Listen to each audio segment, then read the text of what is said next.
ክፉን በመልካም አሸንፍ እንጂ ወደ ፈተና አትግባ። ክፉን በመልካም አሸንፍ እንጂ ወደ ፈተና አትግባ። ከእግዚአብሔር ከአባታችን ከጌታችንም ከኢየሱስ ክርስቶስ ሙሉ የሆነ ሰላምና ጸጋ ይብዛላችሁ። ውድ የተወደዳችሁ የእግዚአብሔር ቤተሰቦች፣ የእግዚአብሔር ሕዝብ እንደምን አላችሁ? ሁሉ ሰላም፣ ሁሉ መልካም። ክብር ለእግዚአብሔር ይሁን። እኔ ጋር ሁሉ ሰላም፣ ሁሉ መልካም ነው። የረዳን እግዚአብሔር ስሙ ይባረክ። ትናንትናም የነበረን ዛሬም በፊቱ አለን። ከእግዚአብሔር ምሕረት የተነሳ ከእግዚአብሔር ቸርነት የተነሳ ዛሬም በፊቱ እንደገና አለን። የሚያጠፋን ጠፍቶ ሳይሆን ሊያስቆዝመን ሊያስለቅሰን የሚፈልጉ ነገሮች ጠፍቶ ሳይሆን የሚወረወርብን ፍላጻ ጠፍቶ ሳይሆን ከእግዚአብሔር ምሕረት የተነሳ ዛሬም በእግዚአብሔር ፊት አለንና የረዳን እግዚአብሔር ክብር ሁሉ ለሱ ይሁን። ከእግዚአብሔር ቃል አንድ ስፍራ ላነብላችሁ እወዳለሁ። በማቴዎስ ወንጌል ምዕራፍ 6 ከቁጥር 14 ላይ የእግዚአብሔር ቃል እንዲህ ይላል። ስንቶቻችን ይህንን የእግዚአብሔር ቃልን እናውቀዋለን? ስንቶቻችንስ በሕይወታችን ላይ እንተገብረዋለን? ክብር ለእግዚአብሔር ይሁን። ዛሬ ከምንሰማው ከእግዚአብሔር ቃል የተነሳ ውስጣችን ይነጻል። ኢየሱስ ክርስቶስ ጌታ ነው። እግዚአብሔር ጸሎታችንን ይመልስልናል። የጠየቅነው ጥያቄ ከእግዚአብሔር ዘንድ በዚህ ቃል መሰረት ውስጣችን ተፈውሶ ሕይወታችን ተፈውሶ አገልግሎታችን ተፈውሶ እግዚአብሔር አምላክ በዚህ ቃል ውስጣችንን ፈውሶ የምንጠይቀው ነገር ሁሉ ከእግዚአብሔር ዘንድ እንቀበላለን። ክብር ለእግዚአብሔር ይሁን። በጌታ በኢየሱስ ክርስቶስ ስም ቃሉን አነባዋለሁ። እንዲህ ይላል፣ እናንተ የበደሏችሁን ይቅር ብትሉ የሰማይ አባታችሁ ደግሞ እናንተን ይቅር ይላቸዋል። ነገር ግን የሰዎችን ኃጢአት ይቅር የማትሉ ከሆነ አባታችሁ ኃጢአታችሁን ይቅር አይላችሁ ይላል። ክብር ለእግዚአብሔር ይሁን። እናንተ የበደሏችሁን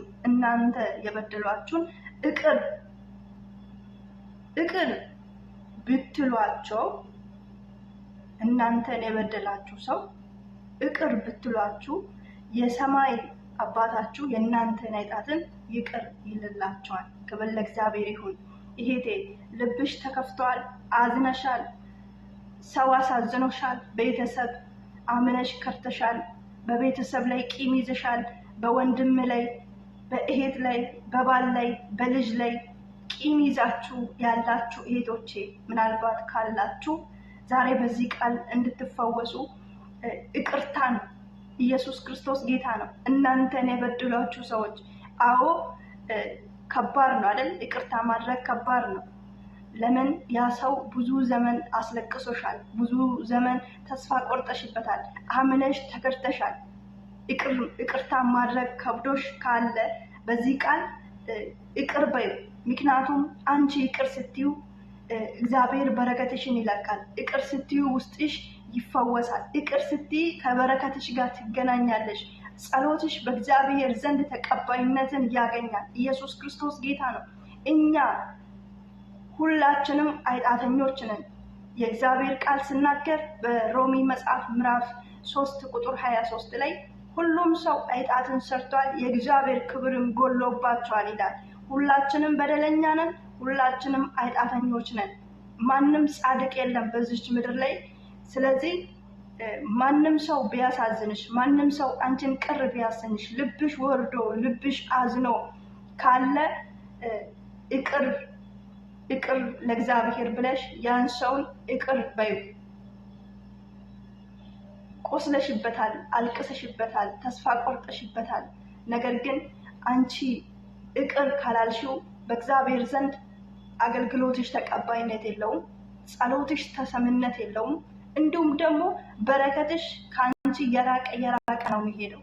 ስለዚህ ሰዎችን ማንኛውም ሰው አንቺን በድሎ ሊሆን ይችላል፣ ይቅር በዩ። አንቺ ያ ሰውን ይቅር ስትይ እግዚአብሔር አምላክ የአንቺን ኃጢአትን ይቅር ይላል። ሁላችንም ስጋ ለባሾች ነን። ሁላችንም እግዚአብሔርን አሳዝነናል። ሁላችንም ኃጢአትን እንሰራለን።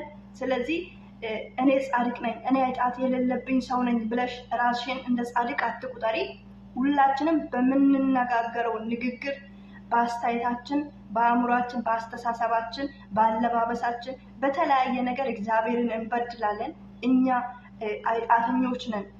ስለዚህ እግዚአብሔር አምላክ ደግሞ ምሕረት እንዲያደርግልን ስንፈልግ እኛ በልባችን ቂም ይዘን በእግዚአብሔር ፊት መመላለስ፣ እግዚአብሔርን ማገልገል፣ የእግዚአብሔርን ቃልን መናገር አንችልም።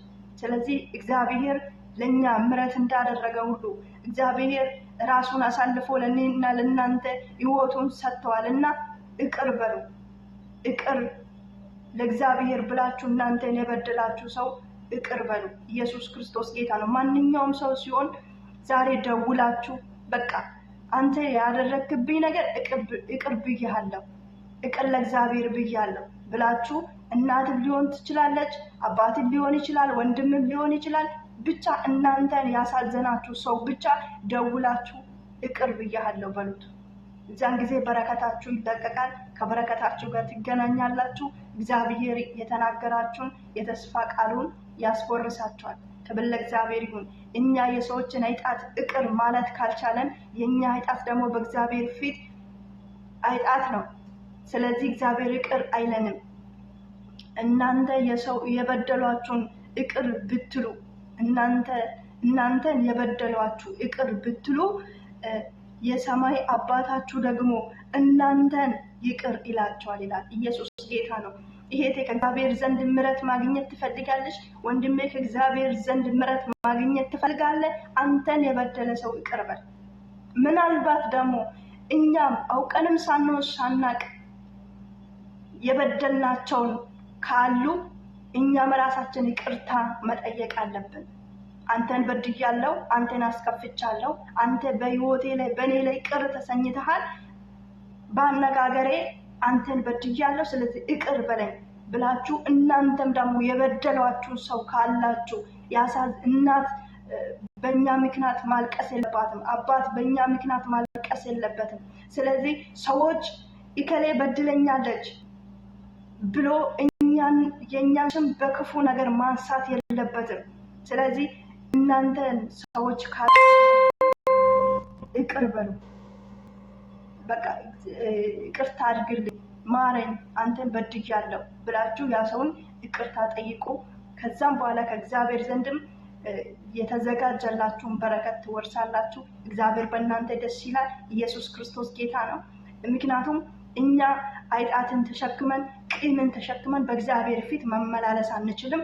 ስለዚህ ከእግዚአብሔር ዘንድ ምሕረት የሆነልን ሰዎች ነን። እንዴት በእህቶቻችን ላይ በወንድሞቻችን ላይ ጨክነን ቂምን ይዘን በአንድ ቤት ሳንነጋገር፣ በአንድ ቤት አንድ አልጋ ላይ እየተኛን፣ በአንድ ቤት አንድ ማዕድ ላይ እየበላን ቂምን ይዘን መነጋገር ስንችል ሰው እንደ ራሳችን ነው እንደ አምሳያችን የሆነው ሰው ተነጋግረን መግባባት ስንችል አጠገባችን ያለው ሰው እያሳዘነን አጠገባችን ያለው ሰው ዝም ብለን አኩርፈነው እግዚአብሔርን ልናስደስት አንችልም። በአይን የምታየው ወንድምህን ሳትወድ በአይን ያላየው እግዚአብሔርን ወዳለው ማለት ራሱ ኃጢአት ነው፣ አትችልም። ምክንያቱም በአይን ያየውን ወንድምህን እህትህን ይቅር በል። አንተን ካሳዘንክ ይቅርታን ጠይቅ፣ ያሳዘኑንም ደግሞ ይቅር በላቸው። እዛን ጊዜ ከእግዚአብሔር ዘንድ ምሕረትን ታገኛለህ። ክብር ለእግዚአብሔር ይሁን። እግዚአብሔር አምላክ ይፍታን። እግዚአብሔር አምላክ ምሕረቱን ያድርግልን። እኛ ይቅር ማለት ስንችል የኛ ኃጢአት ሁሉ በእግዚአብሔር ፊት ይቅር ይባልልናል።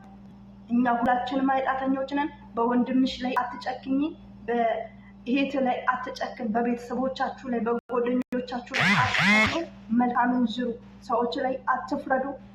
ያላያችሁትን አየን አትበሉ፣ ያልሰማችሁትን ሰማን አትበሉ። መጀመሪያ ራሳችሁን አስቀድማችሁ በእግዚአብሔር ደም ኃጢአቶቻችን ሁሉ ታጠቡ። በቅድስና ሕይወት በእግዚአብሔር ፊት ተመላለሱ። ከዛም በኋላ እግዚአብሔር የሚያደርጉላችሁን መልካም ነገር በሕይወታችሁ ላይ ታያላችሁ። ጌታ ኢየሱስ ክርስቶስ ይባርካችሁ። ቪዲዮውን ከወደዳችሁ ላይክ፣ ሰብስክራይብ፣ ሀሳብ አስተያየታችሁን በኮሜንት ስር አስቀምጡልኝ። ጌታ ኢየሱስ ክርስቶስ ይባርካችሁ። በዚህ ቃል ተባረኩ። ገብታችሁ ቃሉን አንብቡ። ምሕረት ማድረግ ይቅርታን መጠየቅ ተለማመዱ። እግዚአብሔር ለእናንተ የሚያደርገውን መልካም ነገር በሕይወታችሁ ላይ ታያላችሁ። ጌታ ኢየሱስ ክርስቶስ ይባርካችሁ። ወዳችኋለሁ።